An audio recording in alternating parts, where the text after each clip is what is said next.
என் நெஞ்சில் குடியிருக்கும்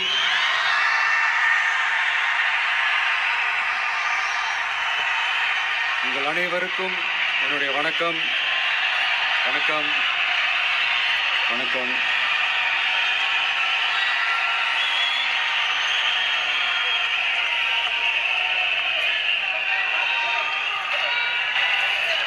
என்ன சொல்றது, எப்படி ஆரம்பிக்கிறதுன்னு தெரியல.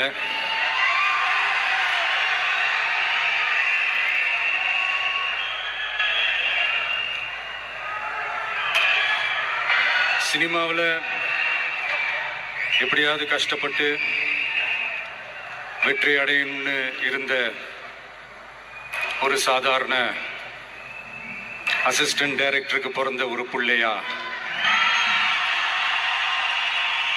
எனக்கும் வாழ்க்கையில் வறுமைனா என்னன்னு எனக்கு நல்லாவே தெரியும், பசினா என்னன்னு எனக்கு நல்லாவே தெரியும். நான் ஒன்றும் பெரிய மன்னர் பரம்பரையிலிருந்தெல்லாம் வந்துடல. உங்களை மாதிரி தான், உங்களில் ஒருத்த மாதிரி தான், உங்கள் குடும்பத்தில் ஒருத்த மாதிரி தான், உங்கள் புள்ள மாதிரி தான், உங்கள் மகன் மாதிரி தான், உங்கள் அண்ணன் மாதிரி தான், உங்கள் தம்பி மாதிரி தான்.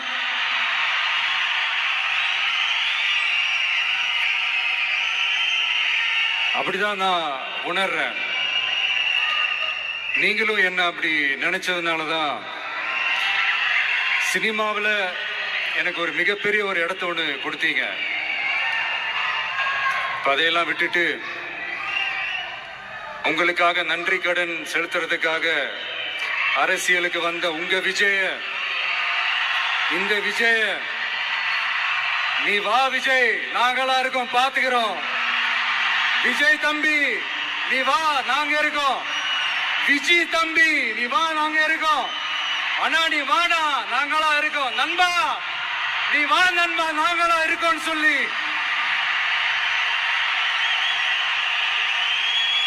அவ்வளவு அன்பா, அவ்வளவு உறவா என்ன ஏத்துக்கிட்டீங்க. இந்த நேரத்தில் இதை நான் சொல்லணும். இந்த டிராவல்ல, இந்த ப்ராசஸ்ல எனக்கு எவ்வளவோ கஷ்டங்கள், எனக்கு எவ்வளவோ இந்த அவமானப்படுத்தினதெல்லாம் ஒரு பக்கம் இருந்தாலும், எனக்காக கூட நின்ன உங்களுக்கும் அதே மாதிரி கஷ்டங்கள், அதே மாதிரி அவமானங்கள், அதையெல்லாம் நீங்க பெருசா எடுத்துக்காம, அதையெல்லாம் நீங்க பொருட்டாவே எடுத்துக்காம, என்னோட வலிகளை, என்னோட வேதனைகளை உங்களோட தான் நினைச்சு என் கூடவே நின்னு இன்னைக்கு சி ஜோசப் விஜய் எனும் நான்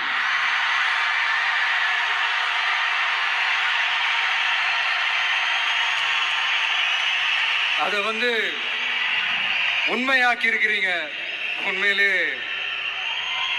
எனக்கு என்ன சொல்றதுன்னு எனக்கு தெரியல. என்னுடைய உறவுகளே, என்னுடைய சொந்தங்களே, நான் ஒன்றும் தேவ தூதன்லாம் கிடையாது. நானும் ஒரு இயல்பான ஒரு வாழ்க்கை வாழ்ற ஒரு சாதாரணமான மனுஷன்தான். நான் முன்னாடியே சொன்ன மாதிரி அது செய்வேன் இது செய்வேன்னு பொய்யான வாக்குறுதிகள்லாம் கொடுத்தவங்கள தான் ஏமாற்ற மாட்டேன். எது சாத்தியமோ அது மட்டும்தான் நான் செய்வேன். இம்மிடியட்டா உங்க மனசுல ஒரு கேள்வி ஒண்ணு வரலாம், அப்ப சாத்தியம் இல்லாததை செய்ய மாட்டாங்களா, செய்ய முடியாதா அப்படின்ற ஒரு கேள்வி ஒண்ணு வரலாம். இத்தனை கோடி மக்கள் என் கூட இருக்கும் போது எது வந்தாலும் பாத்துக்கலாம், என்ன வந்தாலும் பாத்துக்கலாம் அப்படின்ற அந்த கான்பிடன்ஸ் என் மனசுல இருக்கு. இன்னொரு விஷயமும் நான் இங்க சொல்லணும். இன்னைக்கு நம்ம தமிழ்நாடு கவர்மெண்ட் இருக்கிற அந்த நிலைமையை பத்தி நான் உங்ககிட்ட நான் சொல்லணும். கிட்டத்தட்ட 10 லட்சம் கோடிக்கு மேல கடன் வாங்கி வச்சுட்டு போயிருக்கிற இன்னைக்கு அந்த தமிழ்நாடு அரசு இருக்கிறப்போ, கஜானாவை சுத்தமா தொடச்சி வலிச்சு வச்சுட்டு போயிருக்கிறப்போ, தூக்க முடியாத சுமையை ஏத்தி வச்சுட்டு போயிருக்கிறப்போ,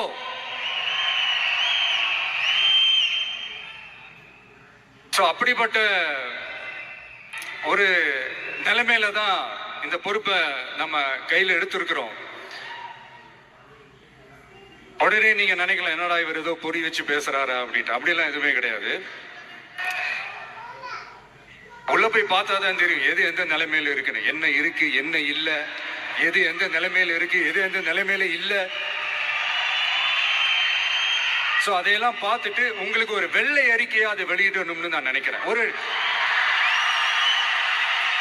ஒரு டிரான்ஸ்பரண்டான ஒரு கவர்மெண்டா, அதாவது இன்னைக்கு நம்ம தமிழ்நாடு கவர்மெண்ட் இந்த நிலைமையில தான் இருக்கு அப்படின்றத உங்ககிட்ட சொல்லிட்டு I just want to take it forward from there. அதை தான் நான் முதல்ல செய்யணும்னு நினைக்கிறேன். தமிழ்நாடு பொறுத்த வரைக்கும் இப்ப யாரையாவது போய் ஏதாவது சந்திக்கணும் அப்படின்னா இந்த மூஞ்ச மூடிக்கிட்டு போய் சந்திக்கிறதோ, என்ன இந்த மறைமுகமா உங்களுக்கு தெரியாம போய் சந்திக்கிறதோ அப்படிலாம் நான் செய்ய மாட்டேன். எதுவா இருந்தாலும் வெளிப்படையாக ஒளிவு மறைவு இல்லாம தான் நான் செய்வேன். இவ்வளவு பெரிய ஒரு பொறுப்பை என் கையில கொடுத்துருக்கிறீங்க. அதே நேரத்தில் எனக்கு கொஞ்சம் அவகாசமும் நீங்க கொடுக்கணும்னு நான் ரிக்வெஸ்ட் பண்ணி கேட்டுக்கிறேன். நான் சொன்னதையெல்லாம் படிப்படியா நிறைவேற்ற நான் ட்ரை பண்ணுவேன், நிறைவேற்றுவேன். அதே நேரத்தில் எனக்கு கொஞ்சம் அவகாசம் கொடுத்தீங்கன்னா எனக்கு கொஞ்சம் உதவியாகவும் ஒத்துழைப்பாகவும் இருக்கும். இது உங்களுடைய ஆட்சி. பெண்கள் பாதுகாப்பை ரொம்ப ஸ்ட்ரிக்டா வச்சிருப்பேன். போதைப் பொருள் கலாச்சாரம் அதை கண்ட்ரோல் பண்றதுக்கு என்னென்ன ஸ்டெப்ஸ் எடுக்கணும், என்னென்ன முயற்சிகள் எடுக்கணும், இன்னிலிருந்து அதை நான் எடுப்பேன். நம்ம பசங்களை அதுல இருந்து காப்பாற்ற வேண்டியது நம்ம அரசனுடைய பொறுப்பு. அதே மாதிரி சட்டம் ஒழுங்கு எல்லாருக்குமான பாதுகாப்பை நான் உறுதிப்படுத்துவேன். என்ன அவமானப்படுத்துறவங்களாகவே இருந்தாலும், என்ன கஷ்டப்படுத்துறவங்களாகவே இருந்தாலும், அவங்களும் என் மக்கள் தானே. நண்பர்களாக இருந்தாலும் எதிரிகளாக இருந்தாலும் 8 கோடி மக்களும் என் மக்கள் தானே.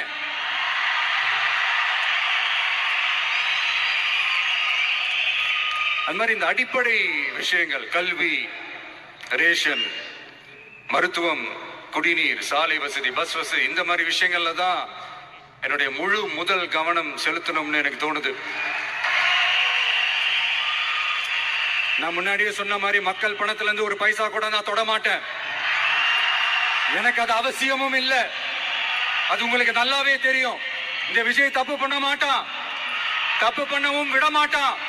அது யாராக இருந்தாலும் சரி, என்னோட கவர்மெண்ட்ல என் கூடவே இருக்கிறவங்களாகவும் சரி விட மாட்டான்.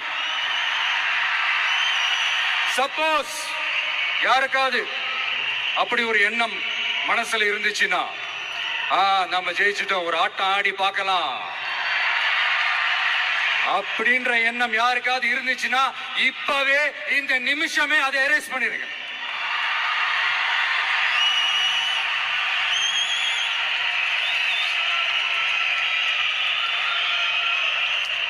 இங்க ஒரே சென்டர் தான், என் தலைமையில் உண்டான சென்டர். இந்த பக்கம் ஒரு சென்டர், இந்த பக்கம் ஒரு பவர் சென்டர், அங்க ஒரு பவர் சென்டர், அதெல்லாம் கிடையவே கிடையாது. இப்பவே சொல்லிடுறேன். பெண்கள், இளைஞர்கள், விவசாயிகள், அரசு ஊழியர்கள், ஆசிரியர்கள், உழைக்கிற மக்கள், மீனவர்கள் எல்லாருமே நம்ம டிவிக்கு அரசுல நல்லா இருப்போம், நல்லா இருப்போம், நல்லா இருப்போம். பிறப்புக்கும் எல்லா உயிருக்கும் அப்படின்றதா நம்ம சமரசம் இல்லாத அடிப்படை கோட்பாடு. சிறுபான்மை சகோதரர்களே, உங்களுக்காக நம்ம டிவிக்கு அரசு கூடவே நிற்கும்.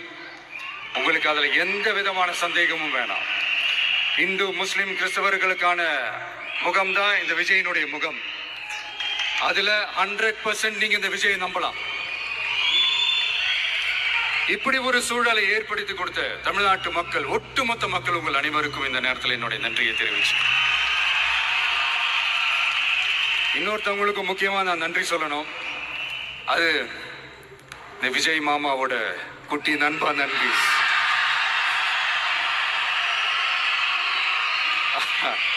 அவங்களாலதான் இது நடந்திருக்கு. உங்களுக்கு எப்படி நன்றி கடன் செய்யணும்? உங்களுக்காக உங்க ஃபியூச்சரை மைண்ட்ல வச்சுக்கிட்டு எல்லா நல்ல விஷயங்களையும் உங்களுக்காக இந்த விஜய் மாமா செஞ்சு கொடுப்பான். கான்பிடண்டா இருங்க. அதே மாதிரி இன்னொருத்தவங்களுக்கும் நான் முக்கியமா நன்றி சொல்லணும். உங்களை எப்படி நான் மறப்பேன்? நீங்க தான் என்னோட உயிராச்சு. தமிழக வெற்றி கழக தோழர்களே,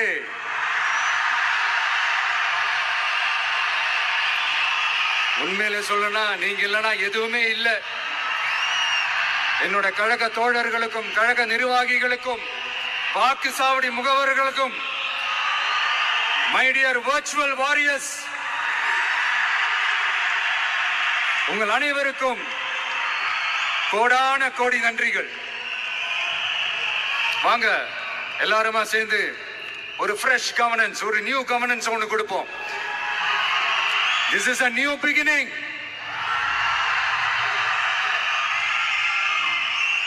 A new era of a real, secular, social justice starts now.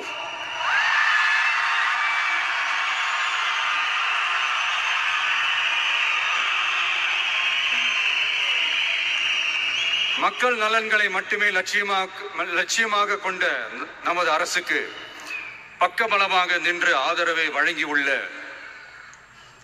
Congress பேரியக்கத்தின் தலைவர் மதிப்புக்குரிய திரு மல்லிகார்ஜுன